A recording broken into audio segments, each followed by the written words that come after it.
ভূপতিনগরের কথা আপনাদের মনে আছে, বারাসত, ডায়মন্ড হারবার, চম্পাহাটি, এবার কল্যাণী, আবারও বাজি কারখানা বিস্ফোরণ।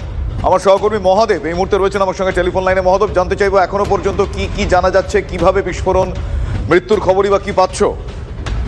দেখো, মৃতের সঙ্গে এক্ষুনি বলা যাচ্ছে না, তবে প্রাথমিকভাবে যেটা জানা গেছে যে 3 জনের মৃত্যু হয়েছে, কিন্তু হঠাৎই বাজির কারখানায় আগুন লেগে যায় এবং যাকে কেন্দ্র করে রীতিমতো চাঞ্চল্য সভায় দমকলের 2টি ইঞ্জিন ঘটনাস্থলে গিয়েছে এবং বাজি কারখানায় আগুন কিছুটা নিয়ন্ত্রণে আনলে এই মুহূর্তে কিন্তু যে সকল মানুষ বাজি কারখানার ভেতরে কাজ করে সেই সকল শ্রমিকদের বার করা হচ্ছে। তার মধ্যে এখনো পর্যন্ত 3 জনের মৃত্যু খবর পাওয়া যাচ্ছে, কিন্তু বেশ কয়েকজন গুরুতর জখম হয়েছে, অর্থাৎ মৃতের সংখ্যা বাড়তে পারে এমনটা কিন্তু অনুমান করা হচ্ছে এবং এই ঘটনাকে কেন্দ্র করে এলাকায় রীতিমতো চাঞ্চল্য সৃষ্টি হয়েছে।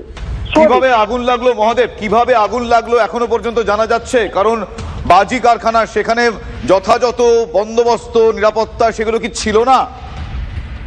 দেখো, স্বাভাবিকভাবেই এই প্রশ্নগুলো উঠছে যে বাজি কারখানায় কিভাবে আগুন লাগলো। দেখো, আমরা বিগত দিনেও দেখেছিলাম যে নদিয়া গাংনাপুর এলাকায় কিন্তু বাজি কারখানায় মৃত্যু হয়েছিল, সেক্ষেত্রেও কিন্তু প্রায় 1 জনের এবং আহত হয়েছিলেন বেশ কয়েকজন।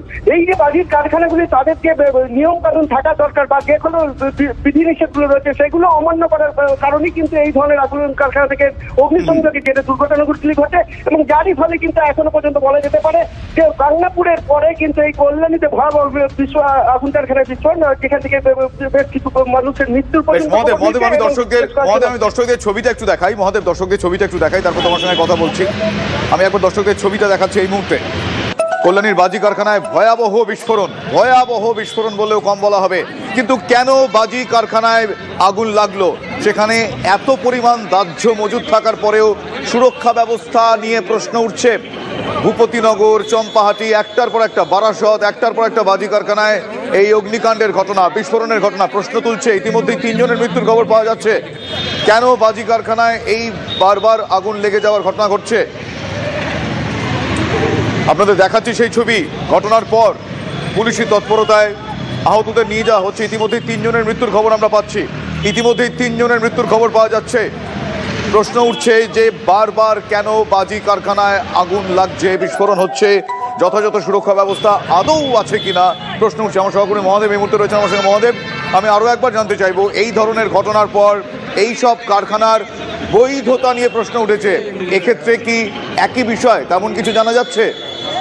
একেবারেই দেখো, বৈধতা নিয়ে প্রশ্ন উঠবেই, কারণ কারখানাগুলি যেভাবে তৈরি হয় যখন তার পরবর্তীকালে তারা নিয়ম কানুন মানে উপেক্ষা করেই কিন্তু এই ধরনের কারবার চালায় এবং পুলিশের নজরে কিভাবে এইভাবে নিয়ম কানুন অবৈধভাবে তারা এই কারবার চালিয়ে যাচ্ছে তার জারি টেনে কিন্তু এই ধরনের দুর্ঘটনাগুলো ঘটছে। বিগত দিনেও দেখা গেছিল যে নদিয়া গাংনাপুর সহ একাধিক রাজ্যের বিভিন্ন প্রান্তে কিন্তু এই ধরনের ঘটনা লক্ষ্য করা গেছে, যেখানে বাজির কারখানা থেকে মূলত মানুষের মৃত্যু হয়েছে, প্রাণহানির ঘটনা ঘটেছে এবং আহত হয়েছেন অনেকেই। এই ক্ষেত্রে দেখো যে অগ্নিসংযোগ ঘটেছে, তাতে কিন্তু বেশ কিছু মানুষের মৃত্যু হয়েছে এবং আরো বেশ মৃতের সংখ্যা বাড়তে পারে এমনটা কিন্তু আশঙ্কা করা হচ্ছে। ফলে স্বাভাবিক কারণেই এই প্রশ্নগুলো উঠছে, যে পুলিশের নজরদারি নিয়ে প্রশ্ন উঠছে এবং প্রশাসনের নজরদারি নিয়ে প্রশ্ন হচ্ছে। প্রশাসনের নজরদারি যদি থাকতো তাহলে এইভাবে অবৈধভাবে এই সকল কারখানাগুলি কিভাবে গড়িয়ে উঠতো, আর তাদের রক্ষণাবেক্ষণের বিষয়টি বড় গুরুত্বপূর্ণ এই বিষয়ে, কারণ তারা রক্ষণাবেক্ষণকে উপেক্ষা করে বলেই কিন্তু এই দুর্ঘটনাগুলি ঘটে যাওয়ার সম্ভাবনা থেকে যায়। ঘটনাস্থলে এই মুহূর্তে দেখো 2টো দমকলের ইঞ্জিন রয়েছে এবং পুলিশ কর্মীরা রয়েছেন, উদ্ধার কাজে চলছে এবং উদ্ধার কাজে চললেও এই মুহূর্তে কিন্তু একটা বড় আশঙ্কা করা হচ্ছে যে মৃতের সংখ্যা নিয়ে, কারণ মৃতের সংখ্যা বাড়ার সম্ভাবনা প্রবল। মহাদেব, এখনো পর্যন্ত যে 3 জন মারা গিয়েছেন, 2 জন তাদের মধ্যে মহিলা আছে বলে আমি জানতে পারছি। তুমি সেই বিষয়টা আমাদের বলো। আরও একটা খবর এইমাত্র আমাদের কাছে আসলো, আমি এইমাত্র দেখলাম আমাদের ফিডে। তুমি আমাদের সে বিষয়ে বিস্তারিতভাবে জানাও যে একজনের অবস্থা খুব আশঙ্কাজনক বলে জানা যাচ্ছে, আরও একজন, সে বিষয়টা। দেখো, একজন আশঙ্কাজনক না, আশঙ্কাজনক অনেকজন, বেশ কয়েকজন আশঙ্কাজনক। একের পর এক মানুষকে কিন্তু বার করে নিয়ে যাওয়া হচ্ছে হাসপাতালের উদ্দেশ্যে এবং রেশা জানা যাচ্ছে যে 2 মহিলা তো ওই কারখানায় ছিলেন, যারা শ্রমিক হিসেবে কাজ করতেন, তাদের মৃত্যু হয়েছে। পাশাপাশি একজন পুরুষেরও মৃত্যু হয়েছে। এছাড়াও বেশ কয়েকজন রয়েছেন, যাদের মধ্যে মহিলা রয়েছেন, পুরুষ রয়েছেন, তাদেরকে উদ্ধার করে নিয়ে যাওয়া হচ্ছে এবং গুরুতর সংকটজনক যেটা বলা অবস্থায় কিন্তু তাদেরকে নিয়ে যাওয়া হচ্ছে। ফলে একটা আশঙ্কা থেকেই যাচ্ছে যে হয়তো এই অগ্নিসংযোগে জেরে কিন্তু আরো বেশ কিছু প্রাণ চলে যেতে পারে। বেশ, আমরা এই বিষয়ে চোখ রাখবো। তোমার কাছে আমি আরো একবার জানতে চাই, এই বাজি কারখানার মালিককে, সেই বিষয়ে কোনো কিছু জানা যাচ্ছে? দেখো, বাজি কারখানা মালিক কিন্তু এই ঘটনার পর কিন্তু পলাতক, এখনো পর্যন্ত যদিও তার সন্ধান পাওয়া যায়নি, তবে পুলিশ তার সন্ধান চালাচ্ছে। কারণ এই ঘটনার পর কিন্তু বাজি কারখানা মালিক তিনি ছিলেন, তার কোনো হদিস মেলেনি। এই ধরনের কারখানাগুলি হয় মূলত মালিকরা অন্যত্র থাকেন এবং দূরত্বে থেকে এই সকল কারবারগুলি চালায়। পুলিশ তার সন্ধানে তল্লাশি চালাচ্ছে।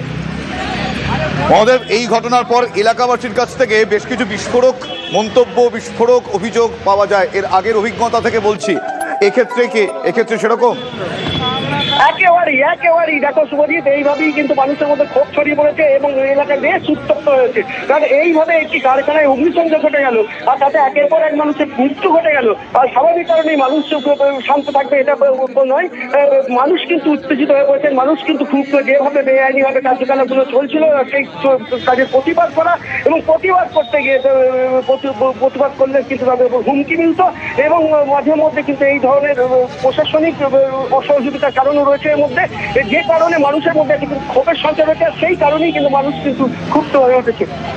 মহোদয়, এক্ষেত্রে আমরা দেখতে পারি যে এর আগেও দেখেছি এই ধরনের কারখানাগুলো যেখানে অবস্থিত আশপাশে এরকম ভাবে খুবচি, যেটাকে আমরা বলি যে ছোট ছোট এরকম ভাবে কারখানা গজিয়ে ওঠে। এই এলাকা কি এই ধরনের কারখানা অধ্যুষিত, এই ধরনের অবৈধ বাজি কারখানা? যদি এটা অবৈধ হয়ে থাকে আমার জানা নেই। দেখো, এই ধরনের কারখানা বেশ কয়েকটি জায়গায় রয়েছে এবং এই ধরনের ছোটখাটো কারখানা থাকে যেখানে বাজির তৈরির কাজ হয়, মানে পুলিশের আড়ালে না হলে জনসমক্ষের আড়ালে তারা চেষ্টা করেন। অর্থাৎ এইভাবে কিন্তু বাজি কারখানাগুলো চলে। আর এই কারখানা থেকে কিন্তু তুমি একটা অত্যন্ত গুরুত্বপূর্ণ কথা বললে, আমি তোমার কথা কেটেই তোমাকে জিজ্ঞেস করছি। তুমি বললে যে পুলিশের আড়ালে না হলেও সাধারণ মানুষের আড়ালে চলে, তার মানে পুলিশকে আড়াল না করলেও চলে, পুলিশের কিছু প্রচ্ছন্ন মদত আছে, তার মানে কি এখানেও রাজনৈতিক যোগ? দেখো, স্বাভাবিক এই প্রশ্ন, কারণ রাজনৈতিক যোগ এবং প্রশাসনিক চাপ যদি না থাকতো তাহলে কিন্তু সাধারণ মানুষ প্রতিবাদ করতেন এবং প্রতিবাদ করে এই ধরনের তাদের জাতির যেখানে মৃত্যু হতে পারে এমন ঘটনা কিন্তু এলাকার মানুষ তারা কিন্তু বরদাস্ত করতেন না। এলাকার মানুষ বাধ্য হন মেনে নিতে সবকিছু, কারণ প্রশাসনিক চাপ, রাজনৈতিক চাপ, সমস্ত চাপের মুখে তারা কিন্তু নত হন। কারণ তাদের নিজেদেরও জীবনের আশঙ্কা থাকে যে তাদেরকে আইনি ফাঁসি দেওয়া বা তাদের হুমকি দেওয়া, মারধর খাওয়া, এই ধরনের সমস্যার কারণে মানুষ প্রতিবাদ করতে চাইলেও কিন্তু শেষ পর্যন্ত তারা প্রতিবাদ করতে পারেন না। মানে এক্ষেত্রে মহাদেব, আবারও তোমাকে আমি থামালাম, এক্ষেত্রেও একটা বাজি কারখানা দিনের পর দিন হুমকি দিয়ে চলতো, তার মানে এই রাজ্যের যেদিকেই তাকানো যাবে সেদিকেই থ্রেট কালচারের ছবি জলজল করছে।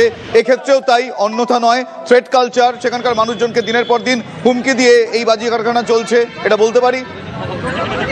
একদমই তাই। দেখো, ভেদ তো থাকি, এই ধরনের যারা কারবার করে তারা তাদের সঙ্গে আশেপাশে থাকে অসামাজিক কার্যকলাপের ব্যক্তিরা, এবং এই অসামাজিক কার্যকলাপের ব্যক্তিরা থাকাতেই সাধারণ মানুষের কাছে তারা ভয় ভীতি দেখানো এবং সাধারণ মানুষ যাতে প্রতিবাদ না করতে পারে সেই সুযোগটাকে ব্যবহার করে কিন্তু এই ধরনের কারবারগুলি চালিয়ে যায়। আর এর পেছনে প্রশাসনের একটা মদত থাকে এবং রাজনৈতিক ছত্রছায়া থেকেই কিন্তু এই ধরনের কারবারগুলো চলে, যারই কারণে একের পর এক এই ধরনের দুর্ঘটনা, আর সেই সকল দুর্ঘটনা থেকে সাধারণ মানুষের তোমার সঙ্গে কথা বলছি, আমার হাতে আমার মোবাইল ফোন রয়েছে, সেখানে আমি দেখতে পাচ্ছি ইতিমধ্যেই সোশ্যাল মিডিয়া, আমাদের ফেসবুক পেজে অনেকেই ইতিমধ্যে জিজ্ঞেস করছেন যে 3 জন মারা গেল, তারা কারা, তারা কি সেখানে কাজ করতেন, একটু ডিটেল বলো তাদের জন্য প্লিজ।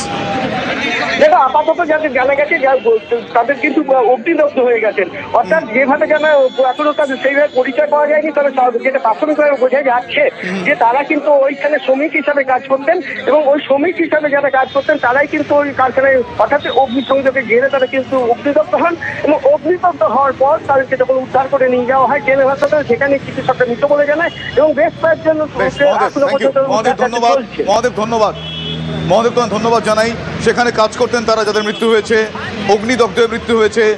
এর আগেও এ রাজ্যের বুকে এই ধরনের অনভিপ্রেত ঘটনায়, অপ্রীতিকর আমি খুব কনসিয়াসলি বললাম, অপ্রীতিকর ঘটনায় যাদের মৃত্যু হয়েছে, এরপর ক্ষতিপূরণ দিয়ে নানাবিধভাবে মৃতের জীবনের দাম দেওয়ার চেষ্টা হয়েছে। মৃতের জীবনের দাম ক্ষতিপূরণ দিয়ে দেওয়া যায় না ঠিকই, কিন্তু এই যে 3 জনের মৃত্যুর খবর এখনো পর্যন্ত আমরা পাচ্ছি, এই 3 জনের মৃত্যুর দায় কে নেবে এ প্রশ্ন আমরা জারি রাখলাম। আপনারা এক্সক্লুসিভ সেই ছবি দেখছেন। আজকে কল্যাণীতে একটি বাজি কারখানায় আগুন লেগে যায়, বিস্ফোরণ হয়, 3 জনের মৃত্যুর খবর পাওয়া যাচ্ছে এবং খুবই দুর্ভাগ্যের যে আরো এই সংখ্যাটা আরো বাড়তে পারে বলে আমার সহকর্মী বললেন। তার কারণ ভয়াবহ পরিস্থিতি, আশঙ্কাজনক অবস্থায়, সংকটজনক অবস্থায় মৃত্যুর সঙ্গে লড়াই চালিয়ে যাচ্ছেন। কিছু ছবি আপনাদের দেখাবো। আমাকে বাঁচিয়ে আনলো রে, আর নিজে চলে গেলি, আমার ছেলেটা ছেলেটা কি করবে? কিভাবে হলো দাদা, ঘটনাটা কিভাবে হলো? আমরা দাদা কিছু জানি না। এটা কোন জায়গা? কি হলো জানতে তো? আমি জানি না, আমরা কিছু জানি না।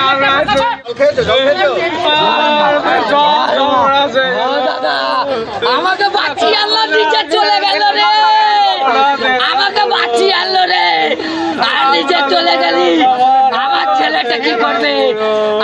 কিভাবে হলো দাদা, ঘটনাটা কিভাবে হলো? আমরা দাদা কিছু জানি না। এটা কোন জায়গা? কি হলো? সন্তান হারার কান্না, সন্তান হারার কান্না, আরো কত সন্তান হারার এই কান্না দেখে আমাদের পুলিশ প্রশাসনের টনক নড়বে আমাদের জানা নেই। আরো কত মানুষের কান্নায় ভিজলে তবে তারা বুঝতে পারবেন যে অনৈতিক কাজ দিনের পর দিন এ রাজ্যকে গ্রাস করছে আমাদের জানা নেই। আমার সহকর্মী সিজার এই মুহূর্তে রয়েছেন আমার সঙ্গে। সিজার, জানতে চাইবো যে আবারও এক্ষেত্রে পুলিশের মদতেই চলতো বলে জানা যাচ্ছে, যদি অবৈধ হয়ে থাকে জানা নেই, কিন্তু কিভাবে কি বলবে এক্ষেত্রে আবারও রাজনৈতিক যোগ আসছে শোনা যাচ্ছে, অনুমান করা হচ্ছে। দেখো, এই সাম্প্রতিক অতীতে যে বাজি কারখানাগুলোতে এই ধরনের ভয়াবহ বিস্ফোরণ হয়েছে, প্রাণহানির ঘটনা ঘটেছে, সবকটা ক্ষেত্রেই কিন্তু দেখা গেছে স্থানীয় প্রশাসন এবং শাসক রাজনৈতিক দলের প্রত্যক্ষ বা পরোক্ষ মদতে সেগুলো চলতে, এবং অধিকাংশটাই বেআইনি।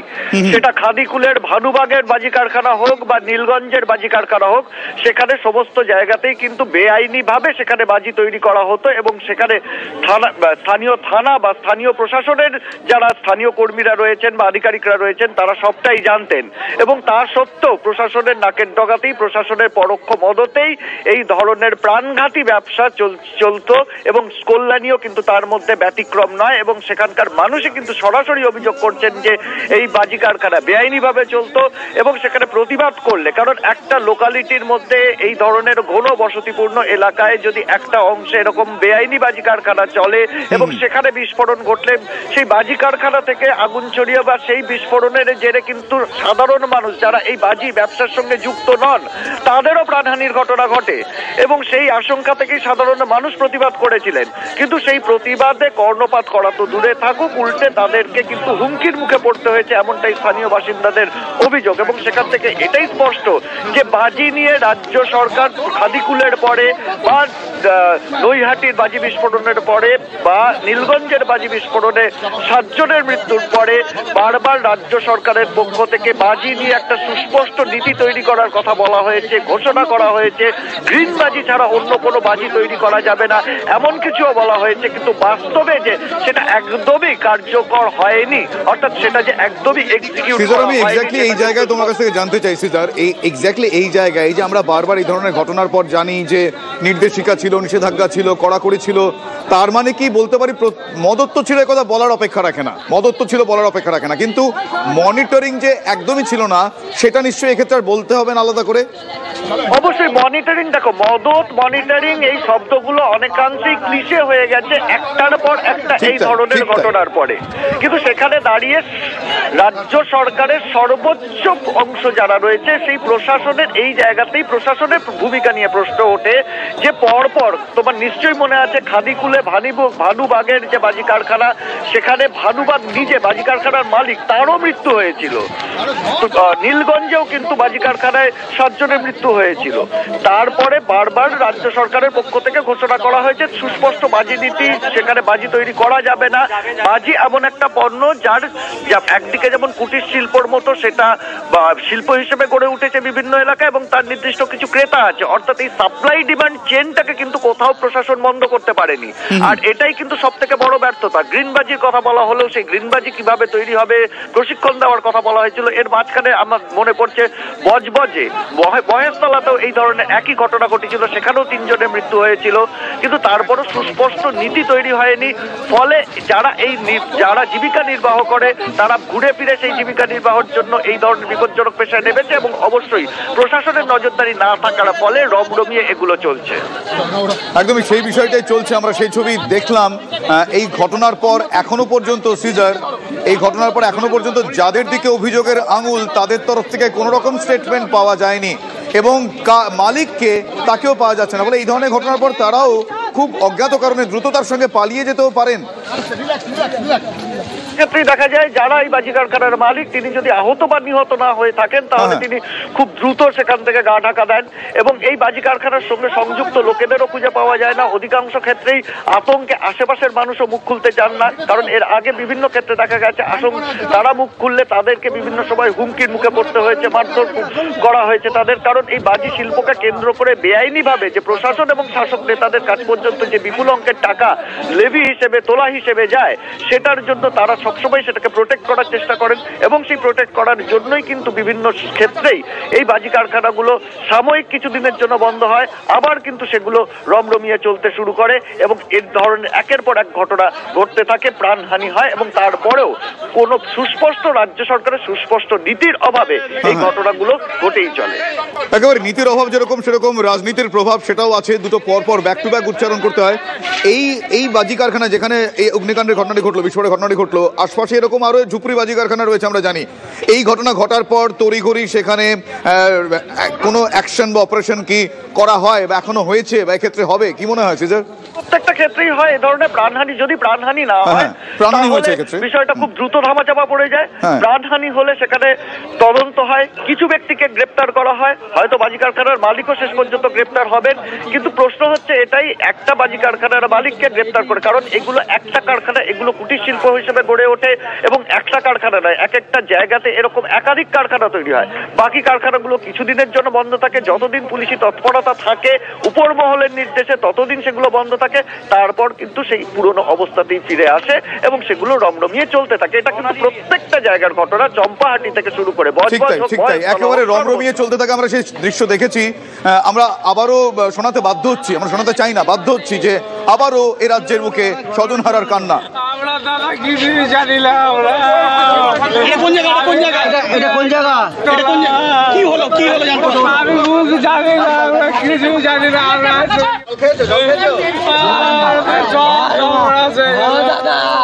আমাকে বাঁচিয়ে আল্লাহ নিচে চলে গেল রে, আমাকে বাঁচিয়ে আনলো রে, আর নিচে চলে গেলি, আমার ছেলেটা কি করবে?